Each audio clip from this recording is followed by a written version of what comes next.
ഭാരതാംബയ്ക്ക് പിന്നാലെ പാദപൂജ വിവാദം സംസ്ഥാനത്ത് കത്തുകയാണ്. ഗുരുപൂജയെ വിമർശിക്കുന്നവർക്ക് അതിന്റെ പ്രാധാന്യം അറിയില്ലെന്ന് രാജേന്ദ്ര അർലേക്കർ പ്രതികരിച്ചു. അടിമത്ത മനോഭാവം കുട്ടികളിൽ അടിച്ചേൽപ്പിക്കാനാണ് പാദപൂജയെന്ന് CPM സംസ്ഥാന സെക്രട്ടറി തിരിച്ചടിച്ചു. സംഭവത്തെ അനുകൂലിച്ചും പ്രതികൂലിച്ചും ആലപ്പുഴയിലെ സ്കൂളുകളിൽ പ്രകടനം നടന്നു. ഗുരുപൂജ നാടിന്റെ സംസ്കാരമാണെന്ന് പറഞ്ഞുകൊണ്ട് ഗവർണർ രാജേന്ദ്ര അർലേക്കറും ഇന്ന് വിവാദത്തിൽ പങ്കുചേർന്നു. ഇത് നാടിന്റെ സംസ്കാരമാണെന്ന് ചിലർക്കറിയില്ല. തിരുവനന്തപുരത്തെ പൊതുപരിപാടിയിലായിരുന്നു ഗവർണറുടെ പരാമർശം. Gurupuja is our culture and some people have objected to it.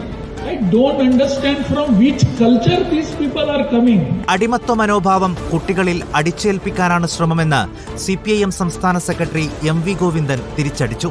കേരളത്തിന്റെ മതനിരപേക്ഷ ഉള്ളടക്കത്തെയും ജനാധിപത്യ അവബോധത്തെയും തകർക്കുന്ന കൃത്യമായ പ്രയോഗമാണ് പുതിയ തലമുറയെക്കൊണ്ട് അടിമത്വ മനോഭാവം രൂപപ്പെടുത്താൻ വേണ്ടിയുള്ള ഈ ബോധപൂർവമായ പ്രവർത്തനം നടത്തിയിട്ടുള്ളത്. മാവേലിക്കര ആറ്റുവയിലെ വിവേകാനന്ദ വിദ്യാപീഠം സ്കൂളിൽ BJP നേതാവിനും പാദപൂജ നടത്തിയ വിവരം പുറത്തായതോടെയാണ് വിവാദം സജീവമായത്.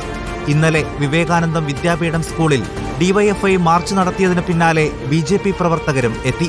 ഇരുകൂട്ടരും പ്രകോപന മുദ്രാവാക്യങ്ങളുമായി പ്രകടനം നടത്തി. പാദപൂജ നടന്ന ആലപ്പുഴ ആറ്റുവ വിവേകാനന്ദ വിദ്യാപീഠം സ്കൂളിലേക്കും മാവേലിക്കര വിദ്യാധിരാജ വിദ്യാപീഠം സെൻട്രൽ സ്കൂളിലേക്കും നാളെയും മാർച്ച് നടത്തുമെന്ന് പ്രഖ്യാപിച്ചിരിക്കുകയാണ് DYFI. AISFും മാർച്ച് പ്രഖ്യാപിച്ചിട്ടുണ്ട്. പാദപൂജയിൽ സമഗ്രാന്വേഷണം ആവശ്യപ്പെട്ട് KSU മുഖ്യമന്ത്രിക്ക് കത്ത് നൽകി. വിവിധ ബ്യൂറോകൾക്കൊപ്പം ന്യൂസ് ഡെസ്ക് റിപ്പോർട്ടർ.